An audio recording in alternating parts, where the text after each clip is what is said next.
All right, fourth grade, this is your Friday research project. So normally for Fridays we are doing a research project, but today is going to be a little different. So all week we've been working on our inclined planes, okay?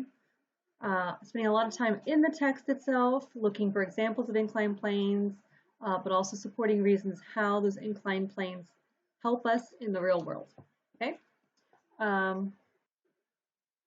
So the next thing we're going to do is using what we know about inclined planes, but also from what the text has told us, the notes we've taken, but also the writing that we've done, all of that kind of leading up to how can we build our learning a little bit further, okay? So once again, we started out with reading the text, finding main ideas, what was the main idea of this book, or a couple of pages, or a particular chapter, then coming up with the list of inclined planes, like we did here, okay?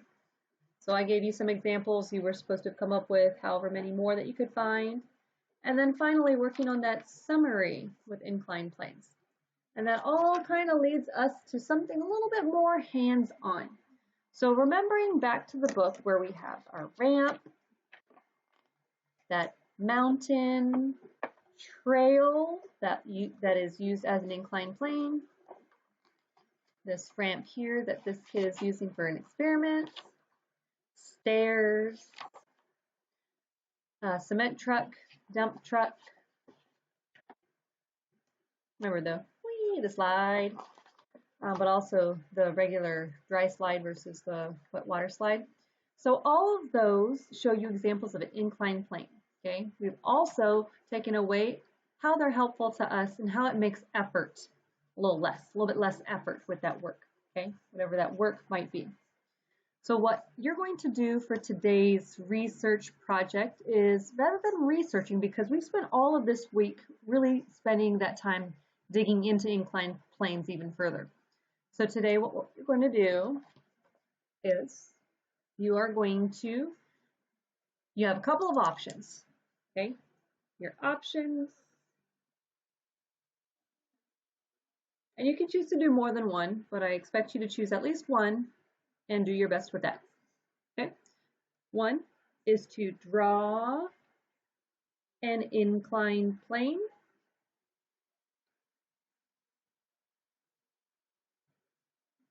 That means you need to use labels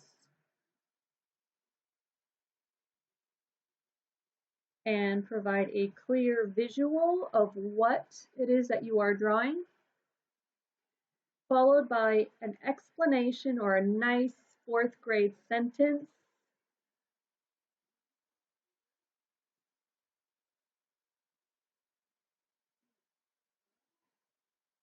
that explains how it helps in everyday life. Okay? Or, second option,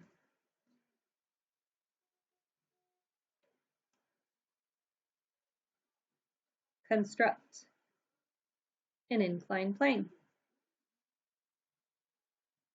What I mean by construct is to build, make something.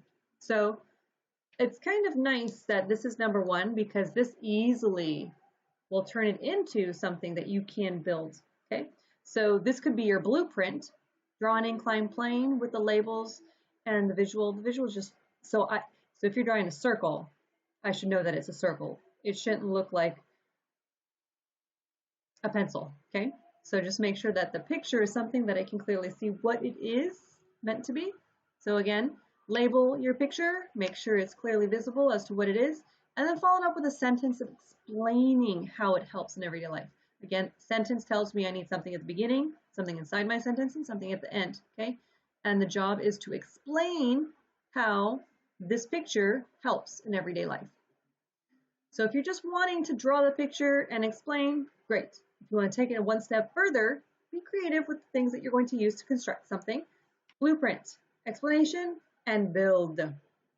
So if you're going to make a ramp, like the one the child made here, which is pretty basic. You don't need a whole lot of things that you might not have at home. So maybe just some kind of, doesn't even have to be books, but boxes or something that you can stack up with something, again, a flat surface and then something maybe with wheels that can come down. Okay, so that's something that you could draw first, explain, but then also you can also create this. Okay, so that creation piece of it, that construction piece, you don't have to show me, but if you want to or are able to take the picture, that would be pretty awesome to see what you guys came up with. Okay, so once again, Friday's research project is going to be a hands-on piece, which you are going to draw an inclined plane using visuals and labels and that explanation that is in a 4th grade sentence structure, and or construct an inclined plane. I want to at the very least hear which one you guys did.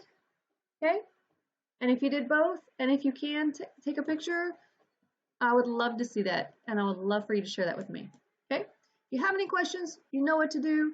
This is for Friday, pretty simple, hands-on, but it's a culmination of everything that we've done this week in working towards our inclined planes. You guys are experts at it. Make sure you're using your notes, whatever it is you need to help give yourself an example or an idea of what you want to do to make or draw your inclined plane. Okay, you know what to do. If you have a question, please don't hesitate. You need to ask a grown-up or ask me or ask a very wonderful person that will gladly help and assist. Okay, ask if you need help. Please try, do your best, have fun with this, and I want to see how it goes. Okay, have a great day working on this. I think it'll be fun for you, and do your best. I miss you guys. And that's it.